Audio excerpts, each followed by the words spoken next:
대한민국 방산의 성공적인 유럽 진출을 위해선 현지 국가에 거점 기지를 세우는 것이 매우 중요합니다. 유럽 현지의 K방산의 거점 기지를 세움으로써 현지 시장의 요구사항을 더 잘 이해하고 그에 맞춘 무기체계를 개발하고 제공할 수 있습니다. 또한 이를 통해 고객의 신뢰를 얻고 현지 시장에 적합한 솔루션을 제공할 수 있습니다. 지리적 접근성도 큰 이점입니다. 유럽 현지에 기지를 두면 제품의 생산, 보관, 배송 등의 물류 과정이 더욱 효율적이고 신속해질 수 있습니다. 게다가 주요 방산 박람회나 이벤트에 보다 쉽게 참여할 수 있으며 이는 네트워킹과 비즈니스 기회를 확대하는 데 유리합니다. 그리고 유럽은 방산 관련 법규와 규제는 매우 까다로운 편인데요. 현지에 거점 기지를 두면 이러한 법규를 보다 철저히 준수할 수 있으며 이를 통해 규제 문제로 인한 사업 차질을 줄일 수 있습니다. 이전까지 한국 방산의 유럽 거점 지역 1순위로 꼽히던 곳은 누가 뭐래도 폴란드였습니다. 폴란드가 한국의 무기를 대량으로 구매하고 현지에 생산 시설을 건설하면서 이는 당연한 일인 것처럼 여겨졌는데요. 최근 상황이 달라지고 있습니다.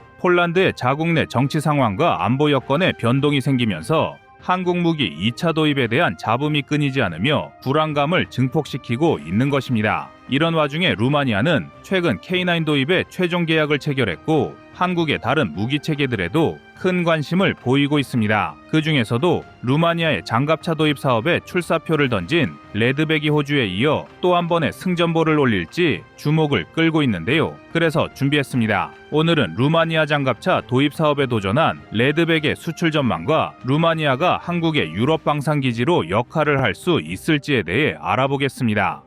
여러분, 광고 아닙니다. 꺼리튜브에서 구독자 이벤트를 진행합니다. 꺼리튜브의 구독자이면서 저의 영상 댓글창에 좋아요와 아무 댓글만 달아주시면 7월 한 달간 총 150분을 추첨해 인터넷 최저가 기준 약 7만원 상당의 홍삼정을 무료로 드리겠습니다. 구독자분들의 많은 참여 부탁드립니다. 당첨 결과는 8월 5일 커뮤니티를 통해 공지해드리겠습니다.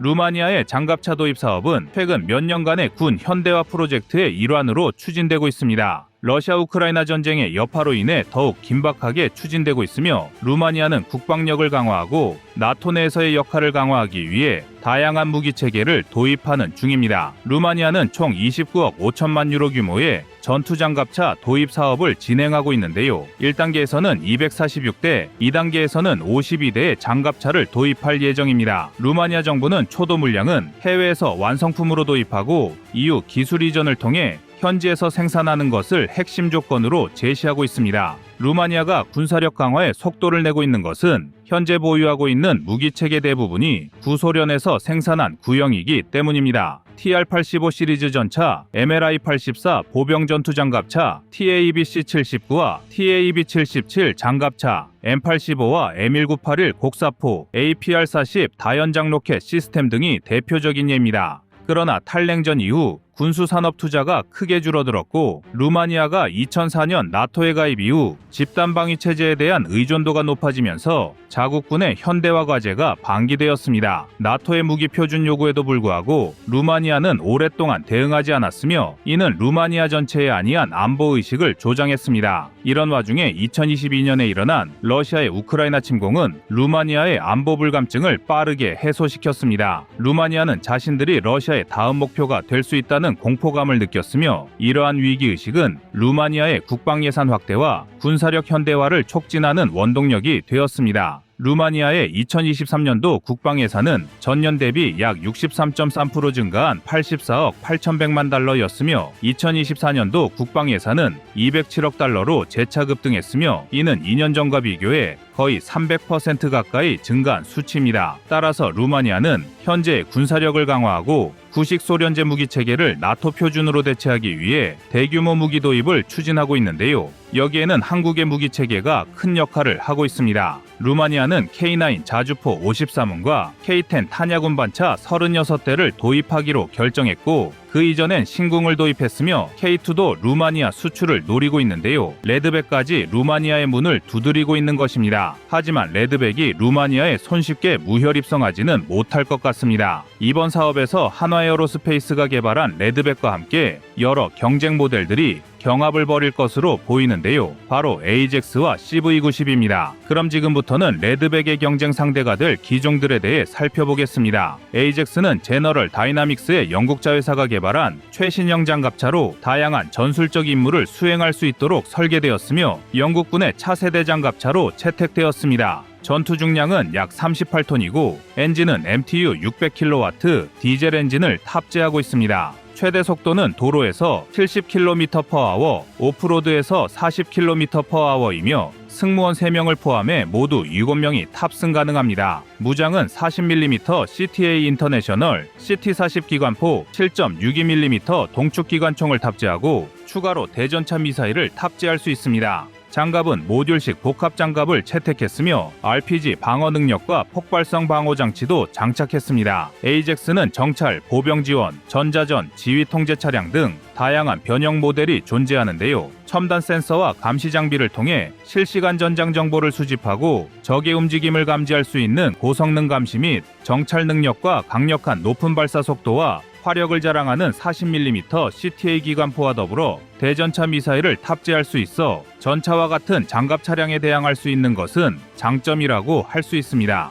그러나 AJAX는 루마니아 장갑차 도입 사업에서 가장 먼저 제외될 것이라는 예상이 나올 정도로 많은 단점을 가지고 있습니다. 우선 개발 및 도입 비용이 매우 높고 유지 보수와 수리가 복잡한 것으로 알려져 있어 이런 점이 다시 또 운용 비용을 증가시킨다는 악순환으로 연결됩니다. 그리고 기동성과 편의성은 그야말로 치명적이라고 할 수 있는데요. 전투 중량이 38톤에 달해 일부 지형에서의 기동성에 제한이 있을 수 있습니다. 이는 특히 산악 지형이나 좁은 도로에서 문제로 작용할 수 있습니다. 또한 진동이 심해 차체에 균열이 발생하고 심지어 탑승한 병력들의 청각에 이상을 발생시킬 정도입니다. 이에 반해 CV90은 레드백과 함께 치열한 경쟁을 펼칠 것으로 예상되는 기종입니다. CV90은 스웨덴의 방상이업 BAE 시스템즈 헤글룬즈가 개발한 보병 전투차로 다양한 전술적 요구를 충족시킬 수 있는 다목적 장갑차입니다. 전투 중량은 약 35톤이며 엔진은 스카니아 DS14 디젤 엔진을 탑재하고 있습니다. 최대 속도는 도로에서 70km/h, 오프로드에서 40km/h입니다. 승무원 3명 이외에 15명의 보병 탑승이 가능하며 무장은 30mm 또는 40mm 보포스 자동포, 7.62mm 동축 기관총을 장착하고 대전차 미사일도 장착할 수 있습니다. CV90은 강력한 엔진과 서스펜션 시스템을 통해 다양한 지형에서 높은 기동성을 발휘하는 것으로 알려져 있고 모듈식 복합 장갑과 RPG 방어 시스템을 통해 다양한 위협으로부터 승무원과 보병을 보호합니다. 또한 지뢰 및 IED 방어 능력이 뛰어나 도로변 폭발물로부터의 생존성이 높은 편입니다. 특히 CV90 장갑차는 BAE 시스템즈가 판권을 보유하고 있어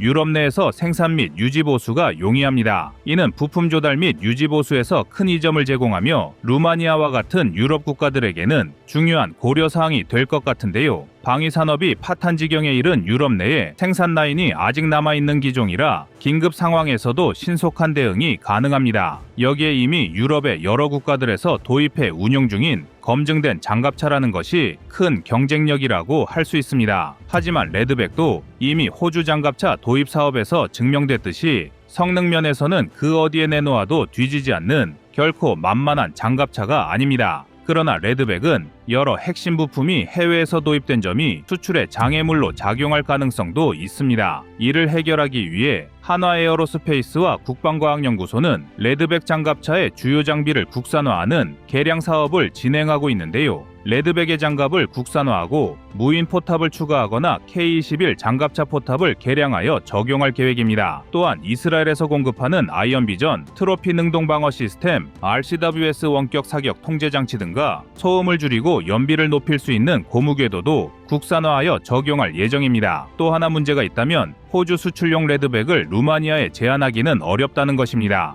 루마니아의 장갑차 도입 예산이 호주만큼 넉넉하지는 않기 때문입니다. 따라서 레드백 장갑차의 개량 사업을 통해 단가를 낮추는 것도 중요한데요. 한화에어로스페이스는 레드백의 대당 가격을 100억 원 이하로 맞출 계획입니다. 신궁과 K9에 K2 레드백까지 루마니아 수출에 성공한다면 루마니아는 폴란드 못지않은 혹은 그 이상의 방산 협력 국가가 될 수 있는데요. 이와 관련해 한국 방산의 유럽 거점을 폴란드가 아닌 루마니아로 변경하는 것도 고려해 볼 수 있습니다. 일단 루마니아가 도입하는 한국의 무기체계 물량이 상당하고 한화에어로스페이스는 레드백 수출을 위해 루마니아의 레드백 장갑차의 MRO 센터와 함께 생산 시설을 설립할 예정이며 루마니아 기업을 글로벌 공급망에 통합할 계획을 발표했습니다. 이는 루마니아 방위 산업의 기술 개발과 일자리 창출에 기여할 뿐만 아니라 장기적인 운영 지원과 기술 협력을 통해 보병 전투 차량을 생산하고 인도하는 것을 목표로 하고 있습니다. 이러한 이유들로 계속 잡음이 생기고 시끄러운 폴란드보다는 오히려 대한민국 무기 체계를 계속 도입하고 추진하는 루마니아가 오히려 K방산의 유럽 거점으로는 더욱 유리할 수도 있다는 분석이 나오고 있는 중입니다.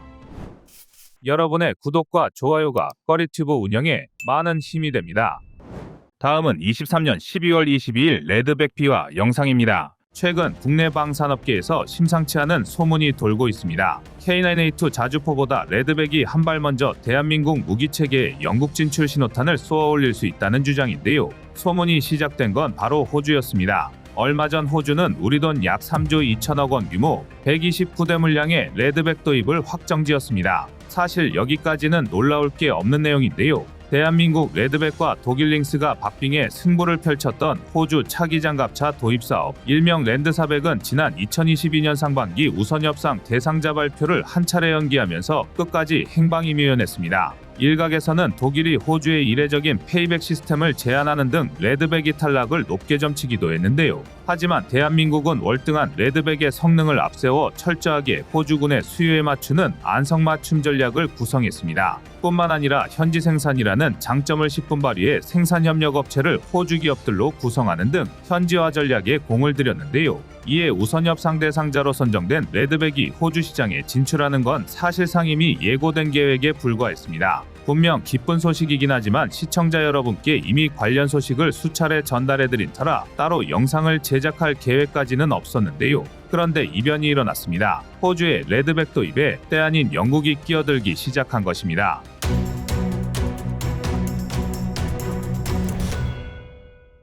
우선 사태를 파악하기 전에 영국의 차기 장갑차 에이젝스를 먼저 짚고 넘어가야 합니다. 한때 세계를 호령했던 나라답게 현재 영국군 역시 규모는 작을지언정 소수정예라는 말이 딱 어울리는 군대입니다. 특히 영국 육군은 섬나라답지 않게 첨단 장비를 중심으로 한 정예강군인데요. 그런데 유독 장갑차는 세대 교체에 죽을 쓰고 있습니다. 당초 영국은 1980년대부터 실전 배치된 워리어 장갑차의 개량을 포기하고 제너럴 다이내믹스에서 영국군의 요구사항에 맞춰 개발한 장갑차 에이젝스를 도입할 예정이었습니다. 시제품이 출고된 게 2014년의 일이니 벌써 10년 가까이 된 계획인데요. 전장 7.6m, 전폭 3.3m, 전고 3m, 중량 약 38에서 43톤의 에이젝스는 외형만 봤을 때는 영국의 차세대 장갑차에 딱 어울리는 모습이었습니다. 기본 승무원은 운용인원 2명에 수송병력 4명으로 그다지 좋은 편은 아니었지만 정찰 장갑차로서는 충분한데요. 게다가 영국에서 독자 개발한 CT40 40mm 포탑을 탑재한 덕에 정찰 장갑차답지 않게 상당한 보화력 투사가 가능하면서도 탄도내장형 탄약 CTA를 사용하기 때문에 전투지속 능력이 뛰어납니다.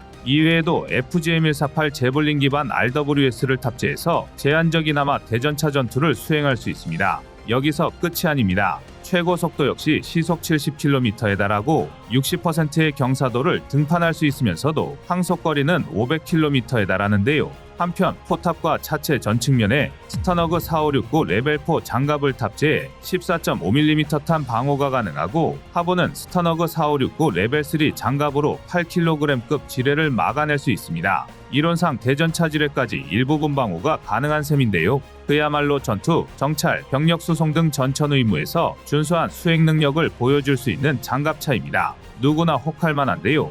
영국 역시 그중 하나였습니다. 영국 육군은 지휘장갑차로 11대, 병력 수송 특화에 93대, 공병장갑차로 51대 등 다양한 파생형을 포함해 총합 589대의 에이젝스를 도입하려 했습니다. 영국 육군의 병력이 8만 2천 명을 조금 넘는다는 걸 감안하면 가히 최전선 장비를 전부 에이젝스로 교체하려 했다고 해도 과언이 아닌데요. 하지만 2017년 첫 실전 배치를 시작한 에이젝스는 약 7년이 지난 현재까지도 26대만 납품된 채 이도저도 못하고 표류하고 있습니다. 문제는 진동과 소음입니다. 모테인 아스코드 장갑차는 플랫폼으로 명성이 높지만 정작 에이젝스에서는 온갖 문제점이 튀어나왔습니다. 에이젝스의 진동과 소음에 대해선 전설 같은 일화가 있는데요. 필드 테스트 과정에서 에이젝스는 굉음과 함께 무지막지한 진동을 일으켰고 시험에 참여한 30명의 청각을 손상시켰습니다. 뿐만 아니라 테스트를 위해 에이젝스에 탑승한 병사들은 관절 부상과 심각한 멀미를 겪었는데요. 멀미가 심하면 얼마나 심하냐고 생각하시겠지만 이 중 24명은 스테로이드를 처방받고 나서야 멀미를 치료할 수 있었습니다.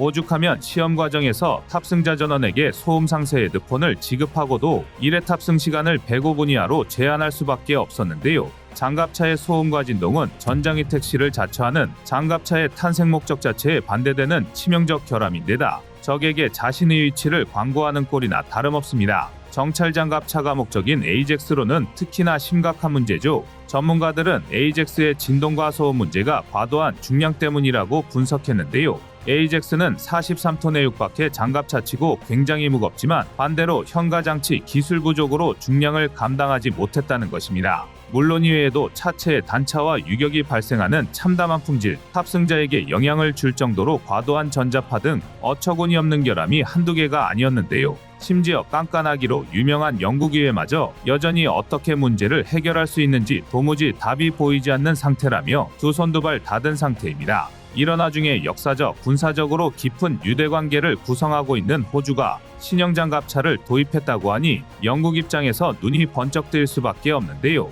영국과 호주는 미국이 주도적으로 만든 최고 수준의 정보 공유 이너서클인 파이브 아이즈에 나란히 속해 있을 뿐 아니라 최근에는 오커스라는 새로운 안보 파트너십을 발족하기도 했을 정도로 각별한 사이입니다. 특히 이 오커스는 영국과 호주 그리고 미국 딱 세 나라만 가입된 것인데요. 통상적인 국방 및 외교 정책의 고위 관료 간 회의와 관계에 더해 사이버와 인공지능 그리고 양자 컴퓨터 등 최첨단 과학 기술 분야, 장거리 공격, 실시간 네트워크 등 국방 핵심 기술 분야도 공유한다는 점에서 파이브 아이즈보다 물리적으로 군사적, 기술적 측면이 강화된 최상위 군사 동맹입니다. 영국의 결단에 따라 레드백의 유지보수 체계를 공유하는 것도 가능하다는 건데요. 군사적 동맹국이 서로 같은 무기 체계를 공유하는 건 방산 시장에서 굉장히 익숙한 일입니다. 더군다나 무슨 자신감인지 에이젝스는 랜드400에 참여하기도 했었는데요. 하지만 이미 진작에 레드백에 패배한 바 있습니다. 어찌 보면 영국 입장에서는 손도 안 대고 폭풍격이나 마찬가지인데요. 시간이 오래 걸리고 예산도 많이 소요되는 무기체계 검증을 호주가 수년간 대신해준 꼴이기 때문입니다. 그리고 무엇보다 레드백은 영국의 군사교리에 딱 맞는 장갑차입니다. 먼저 승차감부터 기존 장갑차 전차 등에 사용되어 있던 포션바 형식의 현가장치 대신 대한민국의 독보적인 암내장식 유기압 현수장치, 통칭 ISU를 탑재하면서 비약적으로 향상되었는데요. 뿐만 아니라 캐나다 수시 디펜스사의 복합 소재 고무궤도 CRT를 탑재하면서 기존의 철제 궤도에 비해 무게는 50% 이상, 진동은 70% 이상 감소했습니다. 그리고 이렇게 확보한 여유 공간과 중량은 고스란히 방어력으로 투자되었는데요. 영국의 챌린저2나 현가 장치가 감당하지 못할 정도로 무거워진 에이젝스를 보면 알 수 있으시겠지만 영국의 기갑기계화 장비는 기동력이나 화력보다 방어력에 큰 중점을 두고 있습니다. 레드백에 혹할 수밖에 없는데요. 추가 장갑까지 부착할 시 전투 중량만 무려 47톤에 육박하는 레드백은 차체와 포탑의 스터너그 4569 레벨 6 장갑을 적용해 전방위 30mm 날탄 및 철갑탄을 방어할 수 있습니다. 뿐만 아니라 155mm 고폭탄 역시 10m 이내 폭발을 막아낼 수 있는데요. 중국의 가장 최신형 IFV가 주무장으로 30mm GPT-99 기관포를 탑재하고 있습니다. 그렇다면 이론상 중국의 장갑차가 레드백을 관통하는 게 불가능하다는 뜻입니다. 게다가 하부 방어력 역시 10kg급 지뢰 및 폭발물을 막아낼 수 있는데요. 단순 방어력만 비교했을 때 현세대 장갑차 중 레드백을 따라올 수 있는 기종은 어디에도 없습니다. 그러면서도 기본형은 운용병력 3명과 함께 완전 무장한 기계화 보병 8명을 수송할 수 있습니다. 앞서도 말씀드린 ISU와 함께 K9에 사용되는 폭발적인 힘의 1000마력 엔진 덕분에 가능한 일인데요. 이외에도 이스라엘의 LB 시스템즈의 아이언 피스트와 차체 내부에서도 360도 전방위를 관측할 수 있는 아이언 비전이 적용되어 승무원 생존율을 극한으로 끌어올렸습니다. 괜히 레드백이 차세대 장갑차로 평가받는 게 아닌데요. 심지어 단순히 튼튼하기만 한 장갑차도 아닙니다. 레드백은 50mm 업그레이드까지 염두한 부시마스터 마크 44에서 30mm 기관포 한문을 탑재했는데요. 이외에도 스파이크 대전차 미사일 2발을 발사할 수 있는 발사기를 탑재하면서 대전차 전투 능력을 보유했습니다. 그러면서 동시에 에이젝스와 동급인 시속 70km의 주행이 가능한 데다 항속거리는 더욱 향상된 560km에 달합니다. 에이젝스의 페이퍼 스펙이 전반적으로 준수한 수준이라면 레드백의 실제 스펙은 기동성, 방어력, 화력 모든 분야에서 최고 수준의 성적을 기록했습니다. 정말이지 눈 돌아갈 만한데요. 유일한 문제가 있다면 에이젝스에 대한 영국이 매몰 비용입니다. 쉽게 말해 빼도 박도 못하는 상황이라는 건데요. 영국 정부는 지난 2014년 성능 검증도 제대로 끝나지 않은 에이젝스에 덜컥 6조 원을 들여 계약을 체결해버렸습니다. 대당 100억 원꼴인데요. 상황이 이렇다 보니 어떻게든 에이젝스를 고쳐서 써보겠다며 10년의 시간을 내다버린 탓에 매몰된 비용이 너무 큽니다. 하지만 우크라이나 전쟁이 영국의 상황을 바꿔버렸습니다. 에이젝스 이전 영국은 워리어 장갑차를 주력으로 운용했습니다. 1988년 처음 도입된 탓에 노후화 문제가 심각했고 성능 역시 25톤 체급의 주무장으로 30mm L21A1 RARDN 기관포를 탑재한 것 외에 눈에 띌 만한 게 없었습니다. 세대적으로 뒤떨어진 구식 장갑차 그 이상 이하도 아니었는데요. 영국 역시 CT40 40mm 기관포를 탑재하는 등 수명 연장과 현대화 개량을 추진하다가 계획을 엎어버릴 정도였습니다. 그 대안이 에이젝스였던 건데요. 그런데 우크라이나 전쟁에서 워리어 장갑차와 동년배인 미국의 M2 브래들리가 활약하자 영국도 생각을 고쳐먹을 수밖에 없었습니다. M2 브래들리 역시 태생은 IFV치고 병력 수송 능력이 낮은 이도저도 아닌 장갑차였지만 꾸준한 수명 연장과 현대화 개량으로 여전히 현역 장비로서 운용되고 있는데요. 실제로 영국은 퇴역 수순에 접어들었던 워리어 장갑차를 부활시켜 이제야 부랴부랴 현대화 개량을 추진 중입니다.